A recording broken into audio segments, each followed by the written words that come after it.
This talk is titled Embracing Multilingual Learners Towards an Anti-Xenophobic and Anti-Racist School Finance System. A very light-hearted talk on a Tuesday afternoon here on the West Coast. A little bit about myself that was not stated. I'm a migrant from Jalisco, Mexico. I'm a multilingual learner myself. I'm a former bilingual K-12 teacher. In graduate school, I was fortunate enough to be mentored by Dr. Ruben Espinosa, the first Chicano to graduate from Stanford's sociology department, who helped develop the California Economic Impact Aid funding formula in the late 1970s and conducted the research behind the Rodriguez LAUSD 1992 case.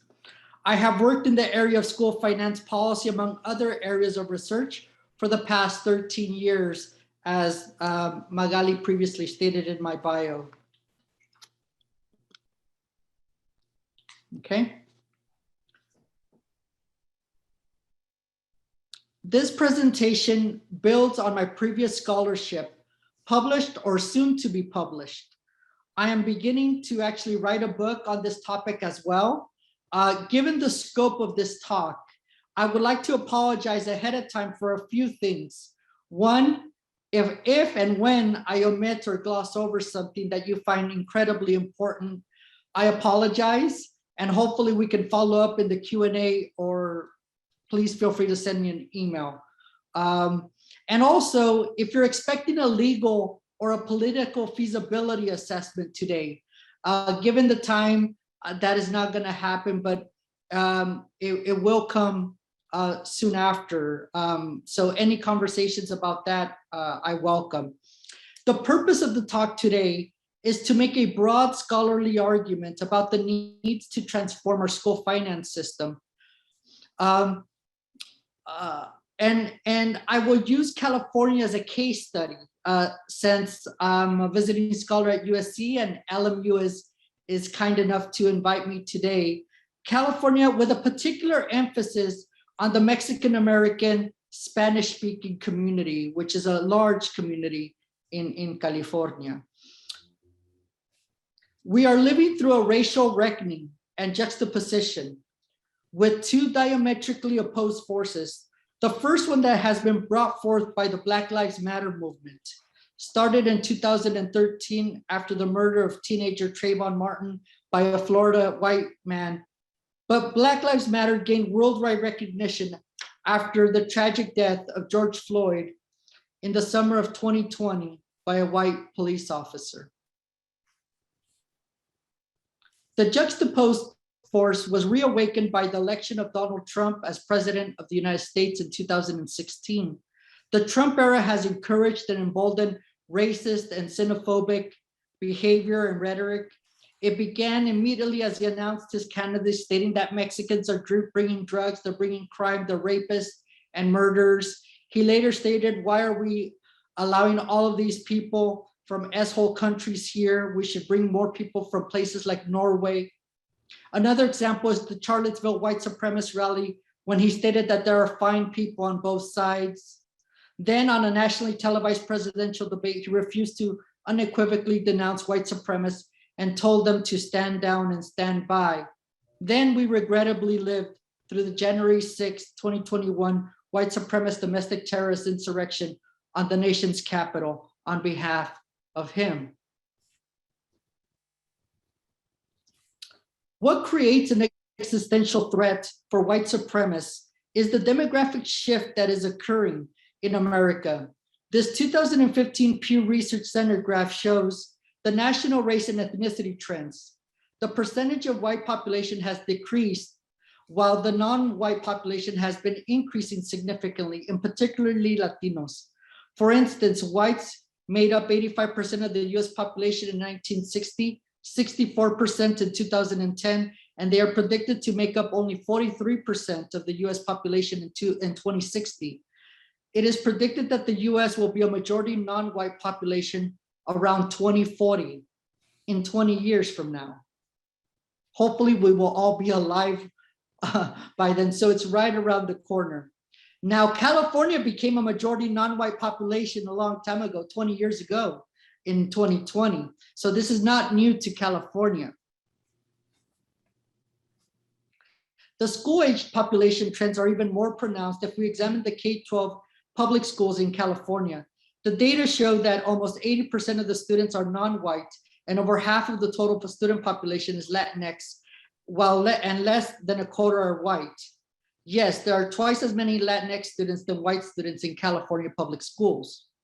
There are over 60% of students in poverty if measured by the free and reduced lunch program indicator, and 20% are English learners.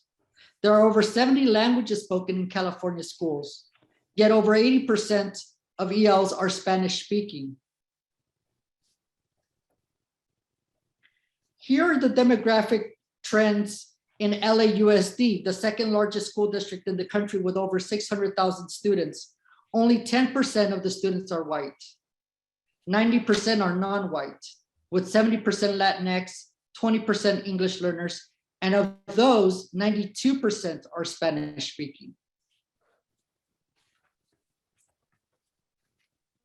I share these data with you because it foretells our future.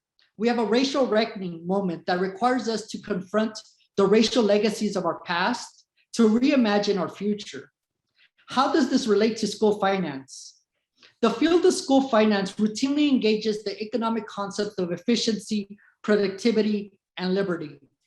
The more progressive school finance scholars ask questions such as, how do we achieve a more equitable and adequate school finance system? I argue that equity and adequacy are necessary, but insufficient to fundamentally transform our school finance system. We need to critically interrogate and acknowledge that our school finance system is grounded in coloniality and white supremacy that have historically marginalized Black, Indigenous, Latinx, and immigrant communities. I argue that not until we move towards an anti-xenophobic and anti-racist school finance system will we be able to achieve the promise of an equal educational opportunity for all. Let's start. Next slide, please. Let's start with some common definitions. Racism, according to Thank you. Racism, according to the Anti-Definition League, is the marginalization or oppression of people of color based on socially constructed racial hierarchy that privileges white people. Kendi rejects the idea that racism is born out of ignorance. Kendi, he asserts that racism, history shows, is born out of profitability and utility. Two fundamental ideological tenets of racism are coloniality or colonialism and white supremacy. Colonialism is the policy of a country seeking to extend or retain its authority over other people or territories, generally with the aim of economic dominance. In the process of colonization, colonizers impose their religion, language, economics, and other cultural practices on others. White supremacy is the belief that white people are superior to those other races and thus should dominate them. Next. Xenophobia is the fear or hatred. Next slide, please. Thank you. A hatred of which is perceived to be foreign or strange, and a desire to eliminate their presence or fear of losing national, linguistic, ethnic, or racial identity. According to Gramsci, the concept of hegemony provides a philosophical framework within which we can explore the power relations between dominant and minority groups, particularly the means by which the dominant group secures its power and position. Wiley states that language hegemony is achieved when dominant groups create a consensus by convincing others to accept their language norms and usage as standard. Anti-xenophobia is the active dismantling of systems, privileges, and everyday practices that reinforce and normalize the contemporary dimensions of native-born and language hegemony. Next. Joe Fegan states, systemic racism includes the complex array of practices and unjustly gained political economic powers of whites, the continuing economic and other resource inequalities among racial lines, and the white racist ideologies and attitudes created to maintain and rationalize white privilege and power. Systemic here means that the core racist realities are manifested in each of our society's major parts: the economy, politics, education, religion, and even the family. Kimberly Crenshaw asserts that anti-racism is the active dismantling of systems, privileges, and everyday practices that reinforce and normalize the contemporary dimensions of white dominance. This, of course, also involves a critical understanding of the history of whiteness in the United States. The United States pretends to be in a fair, colorblind, non-racialized school finance system. Yet I will argue that it is grounded in the racist and xenophobic ideology that continues to undercut the plight of BIPOC communities, especially those in poverty and that are non-native born. Since the creation of California's school finance system, racism and xenophobia have shaped the structure and organization. California's status as a part of the United States can itself be traced back to racial ideology during the first half of the 19th century. Moreover, I will articulate two school finance justice eras that I've coined. One that is explicitly and systematically about racial injustice from 1850 to 1971 here in California. And the second that is subtly and coercively about remedial distributive justice, which will be described later on. Again, I will be using California as a case study for this talk, although I will discuss national context and issues that are relevant beyond California.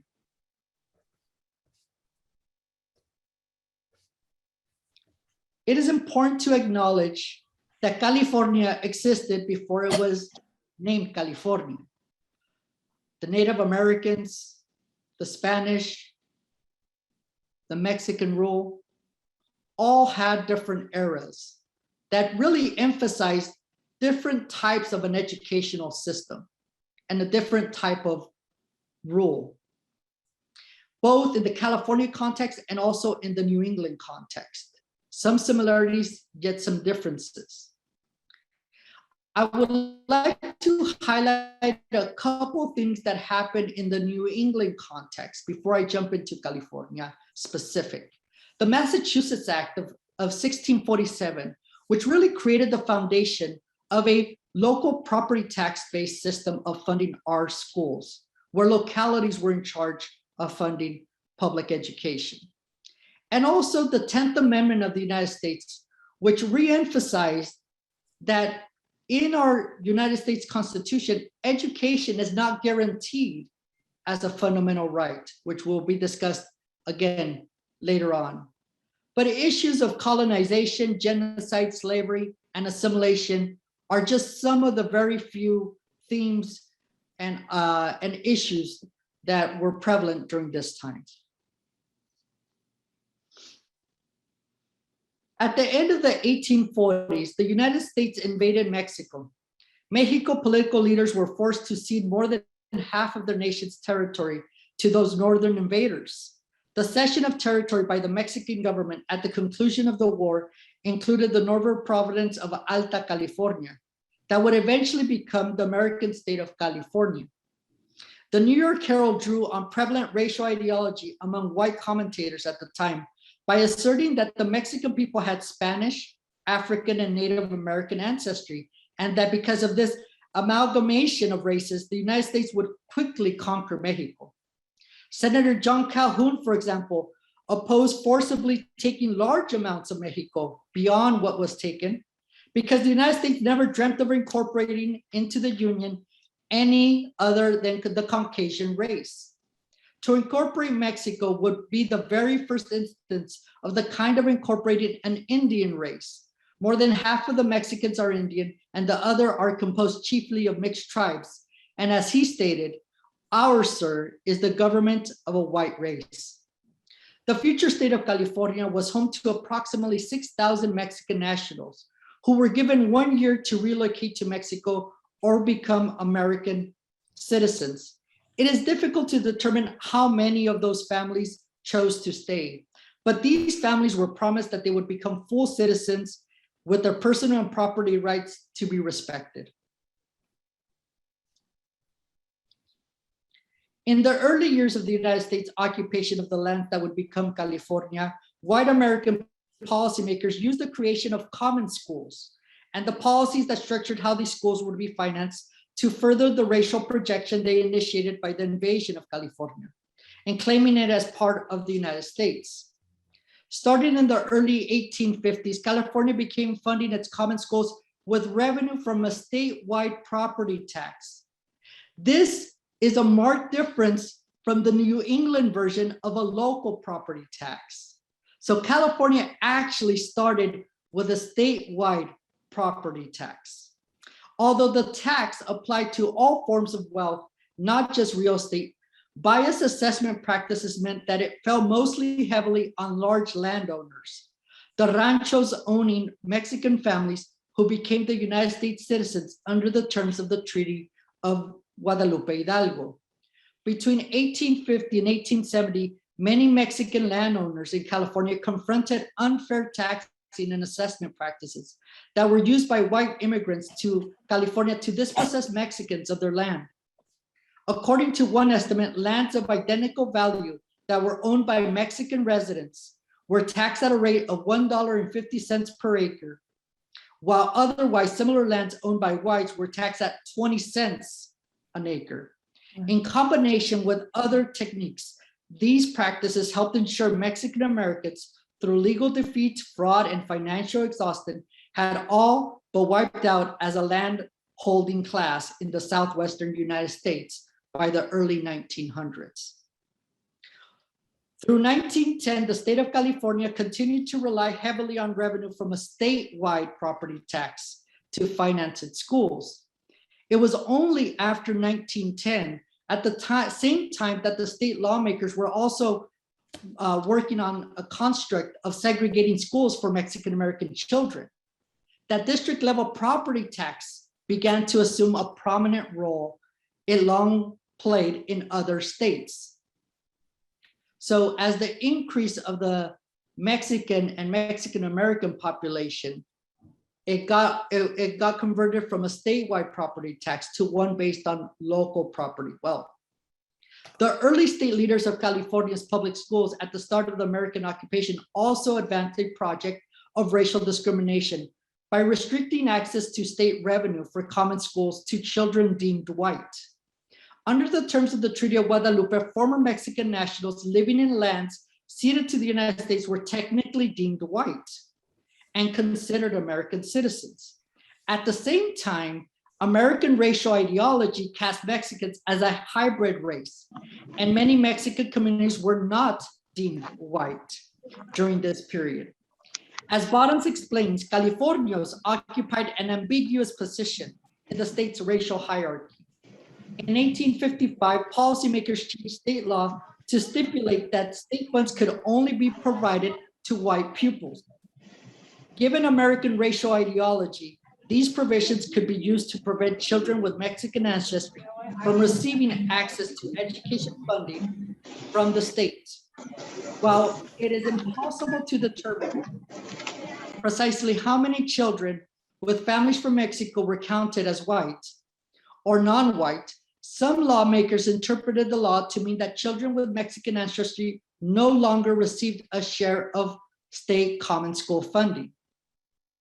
In addition, lawmakers also marginalized Spanish-speaking children of Mexican ancestry by mandating that the state public schools not be instructed in Spanish after 1855.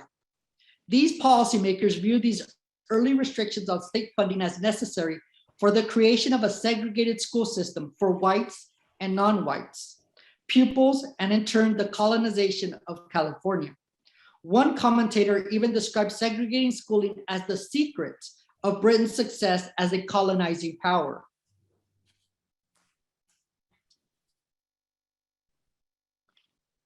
Next.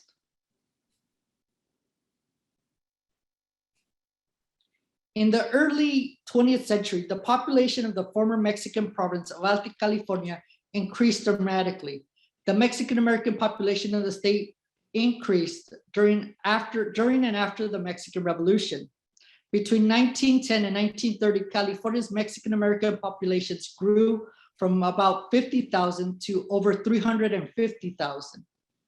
During these same years, public policies in finance, housing, and education created new conditions, new connections between race, the uneven geographic distribution of wealth, and the school funding disparities that persist to the present time.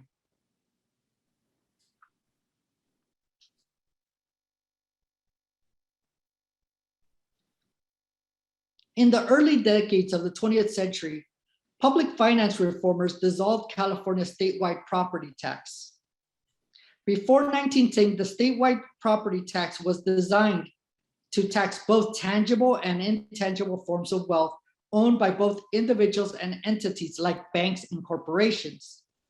This statewide tax was replaced with a local ad valorem tax on real estate after 1910 as part of the separation of sources reform designed to replace the general property tax with new taxing instruments that would increase the taxation of tangible forms of wealth.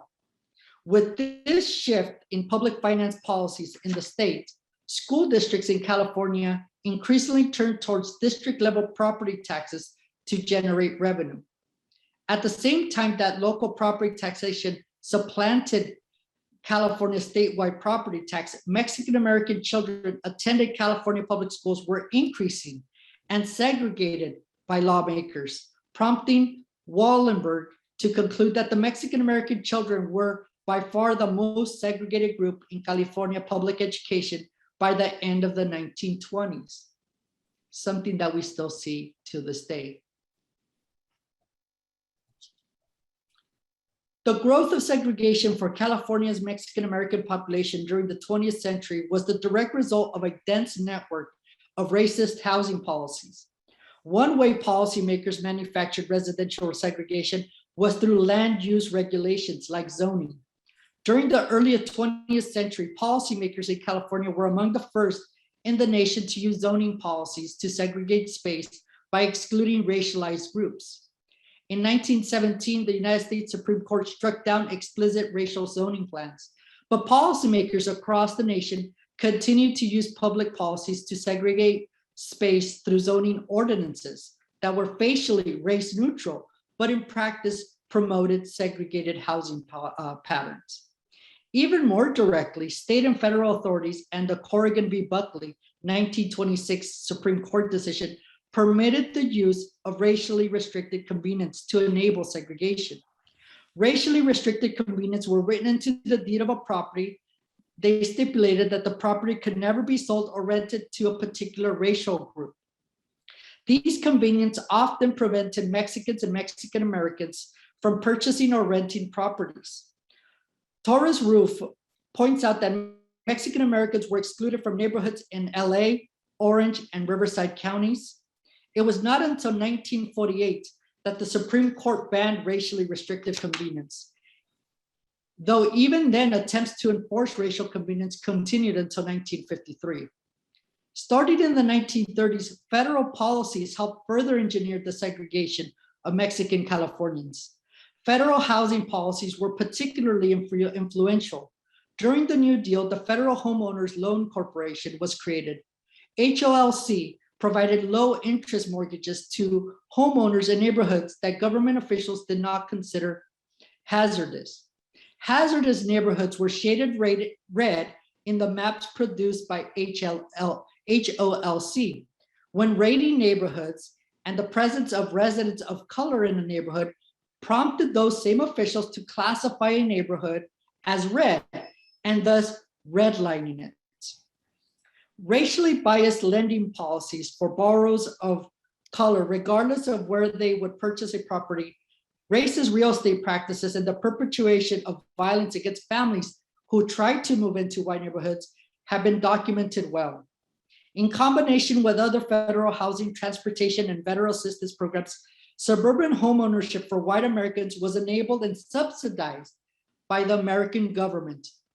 While people of color were denied access to these same federal subsidies. Under state law, segregation had been legal for children of Indian, African, and Mongolian ancestry since the 1860s. Many school districts were able to justify the segregation of Mexican American pupils by either claiming that Mexican American children were of partial Indian descent, that the Mexican pupils required a different kind of education that necessitated segregation, or by simply ignoring the law. With the growth of California's Mexican American population during the 1920s, California pundits began to insist that the Mexican problem existed that the policymakers needed to resolve. Responding to this claim, state policymakers adopted a series of racist educational policies that worked in conjunction with the racist housing policies that, to segregate Mexican American children in California public schools. Starting in 1910s, local districts began to establish separate schools for Mexican American children, the so-called Mexican schools. These schools ensured that even when neighborhoods or school districts were not segregated, Mexican American and white American children would be placed in separate educational facilities. State policies for redistricting also enabled district and county school officials to manipulate school district and attendance zone boundaries to create economically and racially segregated school districts. In 1945, state officials worked to systematically redraw school district boundaries across the state through the formation of the State Commission on School Districts. To complete this work, the SCSD created local survey committees that were explicitly instructed to reorganize boundaries in such a way that maintained and exasperated school segregation. These changes further embedded racial segregation into California's public school educational system. Through both the creation of segregated schools within the districts, the movement of boundaries between districts, state attendance zones, and school redistricting laws produced segregated schools for Mexican Americans that were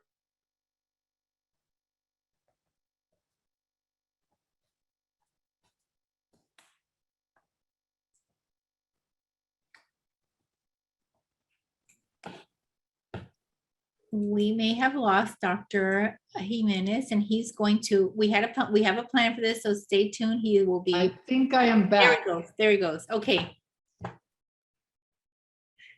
Yes. I think I'm back. Sorry about that. Okay. Can you hear me, Magali? Yes, you're back. We can all hear you. Wonderful. So where I left off was the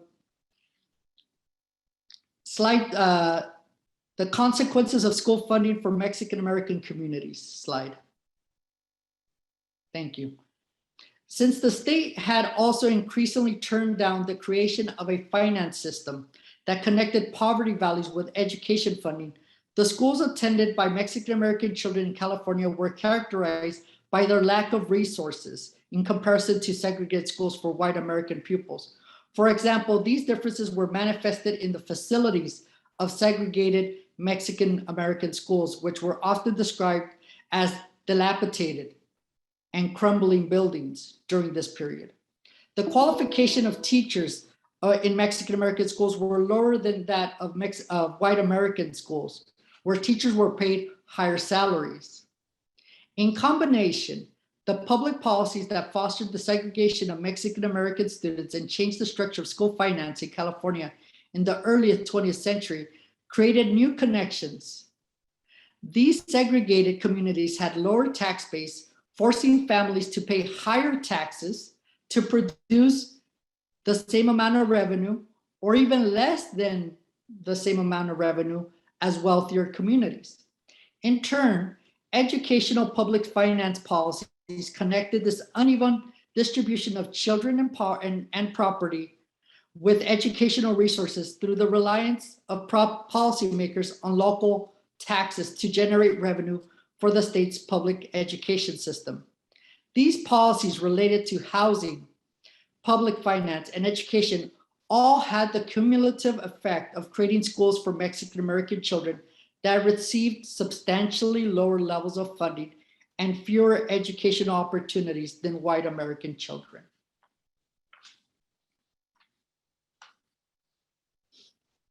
In the late 1940s, 5 Mexican-American families challenged segregation for Mexican-American students in California in the Mendez case.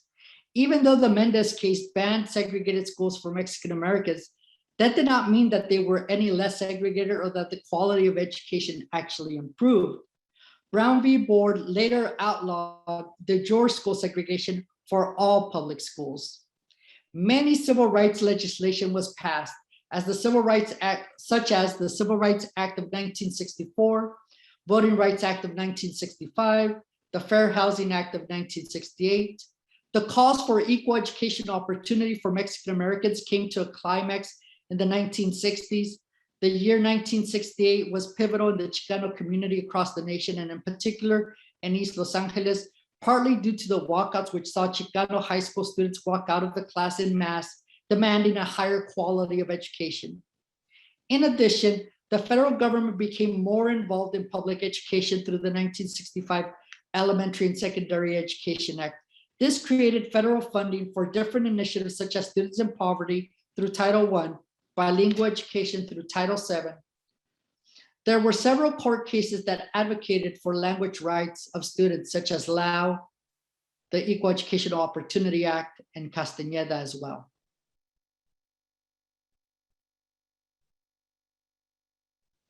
Lyndon Johnson's War on Poverty greatly expanded the federal government's role in efforts to reduce poverty through the expansion of social programs. The federal government supplemented funding in high-need districts so that these schools can establish programs to compensate for the social and economic disadvantages faced by students raised in low-income and language minority communities.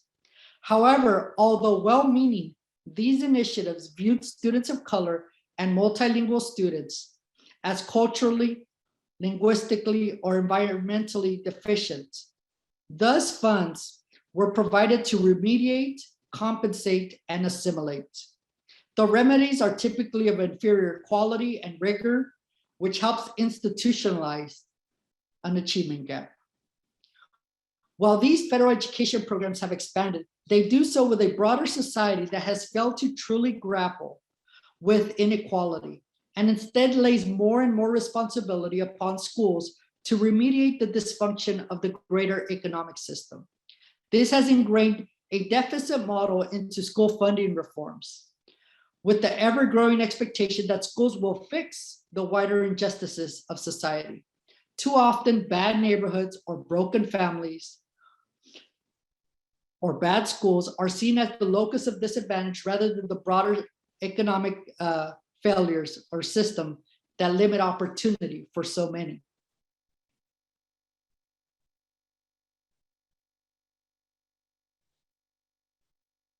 Next. Now that separate but equal doctrine was overturned and the civil rights legislation passed, communities of color, after 32 generations of oppression, were able to fight for their rights in a legal manner. The school finance litigation is typically defined in 3 waves. The first wave litigation argued federal equal protection under the 14th Amendment, such as Serrano v. Priest and San Antonio v. Rodriguez. The US Supreme Court ruled that school funding is a state responsibility in San Antonio v. Rodriguez, and Serrano was the first case to successfully challenge a state's school finance system here in California. The second wave focuses on state equity litigation, challenging the state's education clause. And the third wave of litigation also focused on state adequacy cases that based on their state's education clauses. The Serrano II court decision affirmed the state equal protection basis and affirmed the trial court's order requiring that wealth-based funding disparities between districts be reduced by less than $100 per pupil by 1980. The Economic Impact Aid was developed in 1978 to provide additional funding for English learners, but these disparities were never disappeared. Proposition 13 complicated the fulfillment of the requirements of Serrano because of the limitations that it put on the legislature. It capped property tax at 1% and resulted in raising less revenue than the revenue limit in most districts, thus lowering down the amount of revenue generated for education. Although Proposition 13 protected property taxpayers, it removed potential funding for public education, causing further legislation to be developed in order to fill the funding gap, which has never come to fruition. Proposition 98 added a new formula that were used to determine the amount of funding given to public schools and community colleges. The next significant statewide school finance court case was not until 2000 with the Williams v. State of California. It claimed that the state of California had not provided them with equal access to resources, such as instructional materials, safe and decent school facilities, and qualified teachers. These were the same types of lacking of resources that were previously talked about in the earliest 20th century. Not until 2000 did we actually come to this court case in California. The result of this case led to securing funding to provide access to the very basic educational resources that these students should have always been receiving. Another decade passed until Robles Wong v. the State of California lawsuit was filed in 2010. The plaintiffs in this case alleged that the state's education finance system was unconstitutional and implored the state to create a new school finance system that would provide students their fundamental right to an education.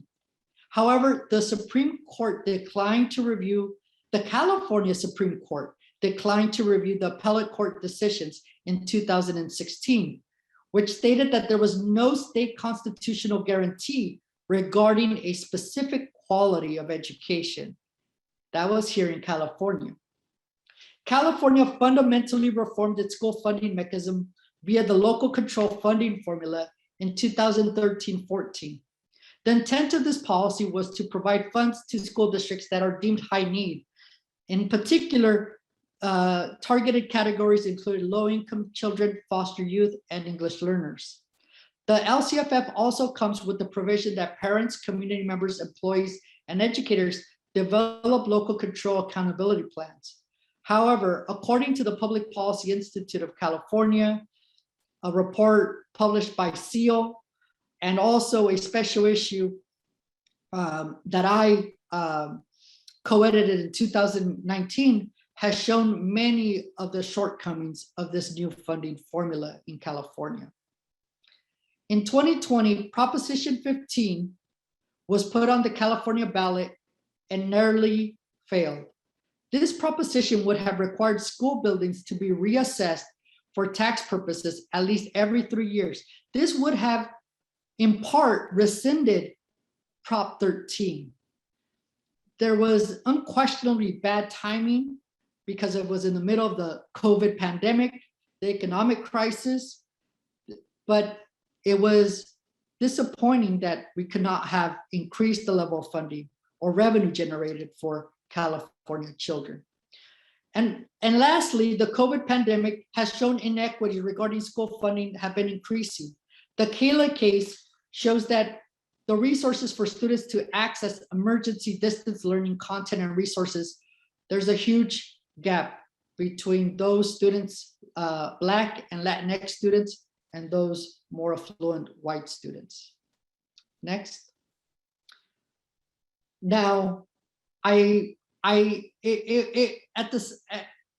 before I state the impact of the litigation nationally, I would be remiss if I did not mention the renewed xenophobic and racist rhetoric and policy that occurred in the 1990s during Pete Wilson's administration, right? This is a pattern of continuing to scapegoat immigrant and racially diverse communities.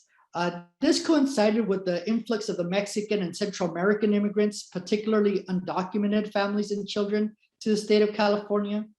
California saw a major demographic shift with the rise of the Latinx or Latino population. They went from 19% of the population in 1980 to over 33% in 2000. Furthermore, California became a majority non-white state in 2000. And in fact, Latinos became the largest ethnic group in California in 2014. These three propositions in the 1990s illustrated the political climate towards immigrants, and specifically those of Mexican descent, from anti-immigrant, anti-Mexican sentiment in Prop 187 to affirmative action to bilingual education with Prop 227, which was rescinded with Prop 58 in 2016. Next. Education, school finance litigation has had some impact, but it has not been transformative yet. Education is still not a constitutional right, at least in the United States. We have individual state system.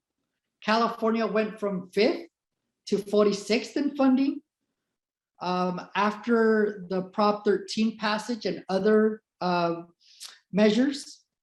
Over 40 states have faced school finance lawsuits, including California. Some states updated their school finance systems to address their inequality, yet we still have inequality. Many states developed supplemental rates or funding for special populations, yet they vary across states. Some states increase funding to address adequacy, yet we still have inadequate funding in California, in many states, including California. Baker and colleagues published an annual school funding fairness report card. They look at 4 metrics: funding level, funding distribution, effort, and coverage. California does poorly on all 4 metrics.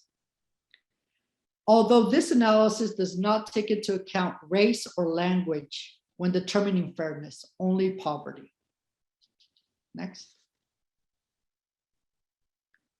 So how are ELs funded across states, since we do have a 50-state system? States primarily use 4 methods for funding English learner programs or English learners: a foundation formula with over 40 states, a resource allocation model with about 5 states, a reimbursement model like Wisconsin, and 2 states actually don't provide any funding at all. ELL weights vary drastically from state to state. A few states provide a 0.1% or less in additional weight, meaning 10% above the base rate, such as Texas.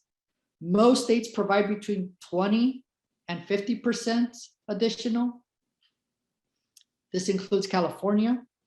And few states provide actually more than double the base rate: New York, Maryland, and actually Georgia being the 3rd. Only 3 states specifically allocate for bilingual and or dual language programs, meaning almost all states fund the actual students, not a program. So Connecticut, Texas, and Washington are the 3 exceptions, although they vary in approaches. Now, I would not say that one is better than the other, because Connecticut, they fund a bilingual program. However, that's defined, it's not clearly defined. And they provide 1.9 million for the whole state. Texas, they fund a dual language, those that are in a dual language program, but they provide a very low weight, a 0.15 for English learners in a dual language. If you're an English learner and not in a dual language, you get a 0.1. If you're a student that's not an English learner, but in a dual language, you get a 0.05. So it's a multi-tiered system. Washington funds a transitional bilingual, and it's more of a resource allocation. So they provide a 15-to-1 teacher ratio and additional learning hours that are paid. Next.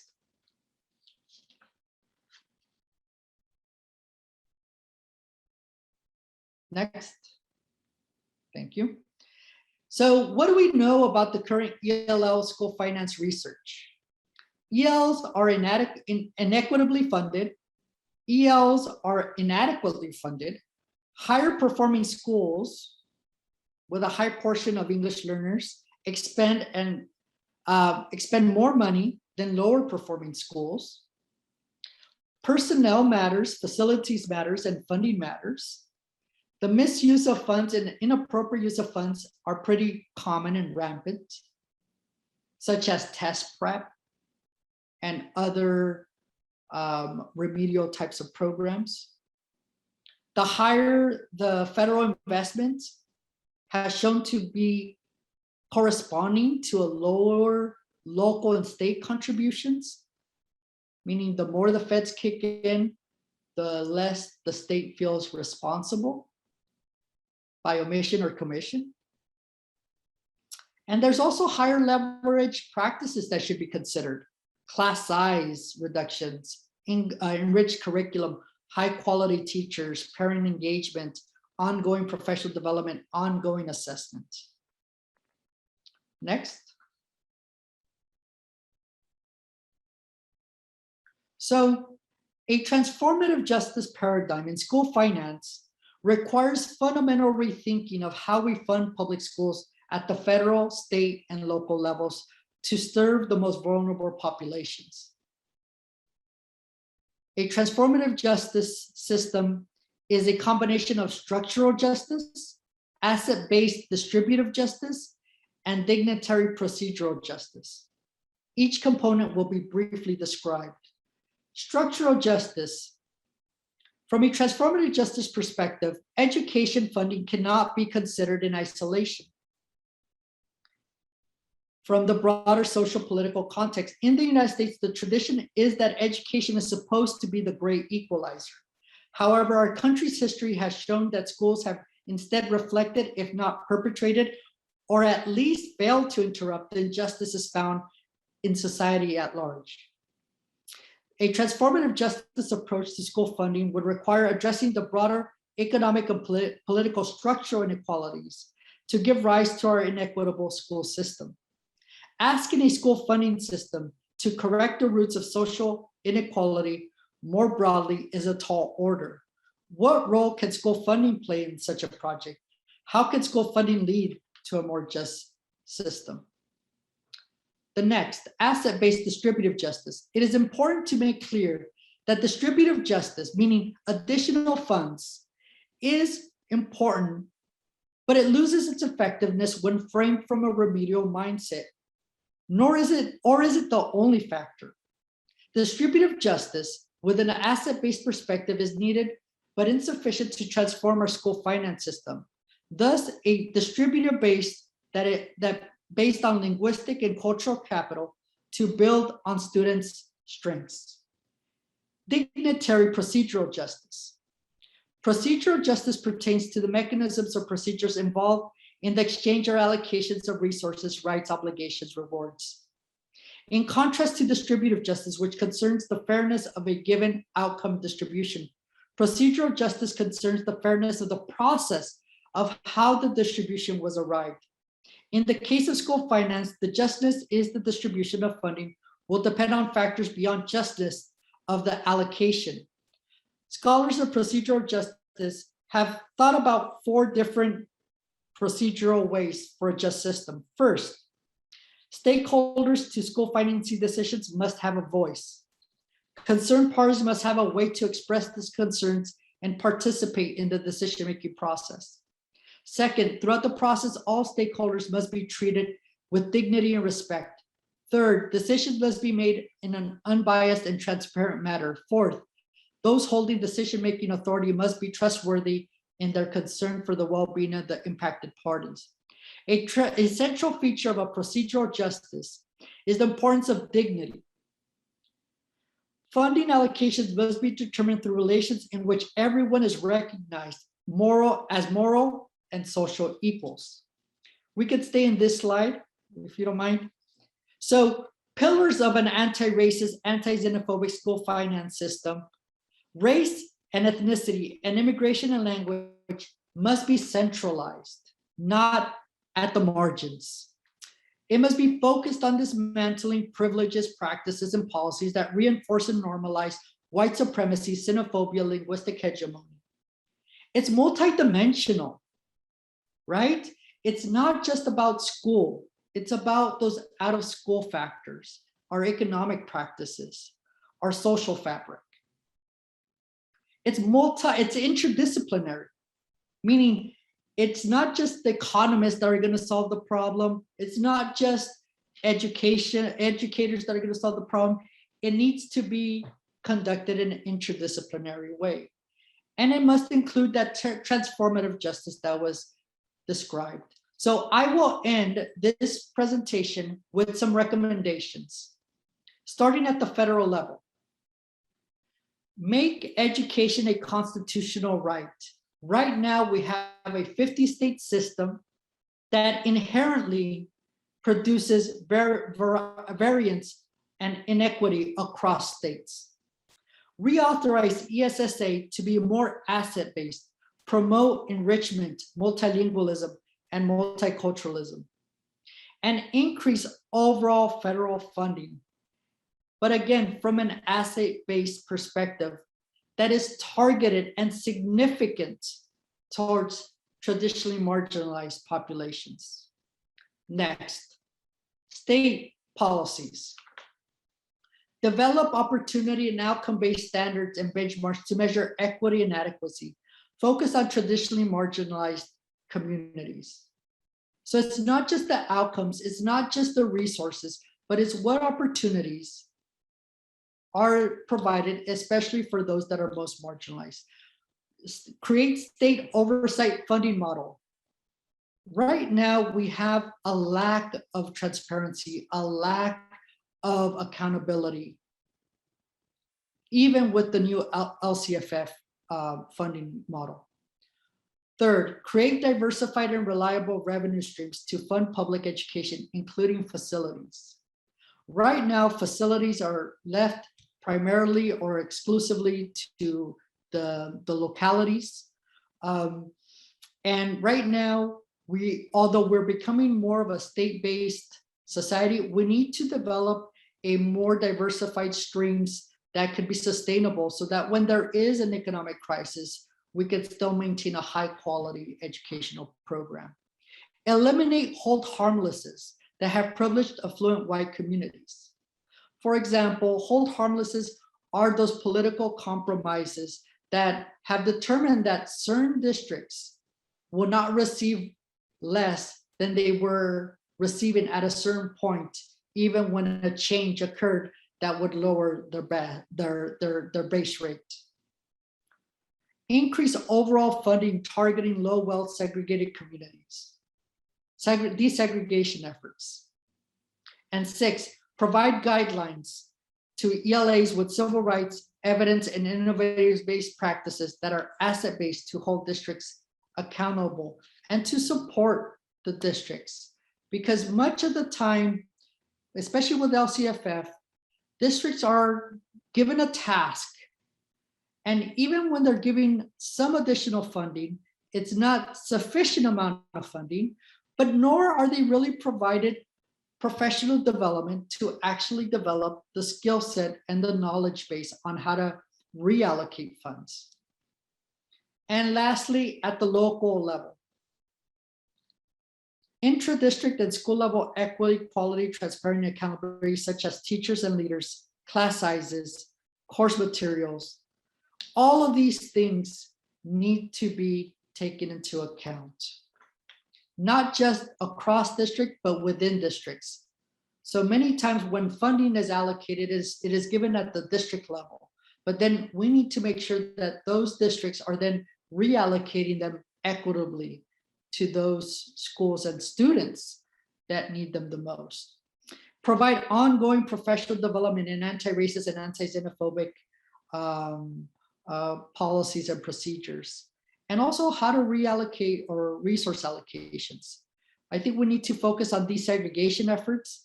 Again, trying to think about new district and school boundaries, because we're still beholden by those old school boundaries of the 1940s and 50s for the most part.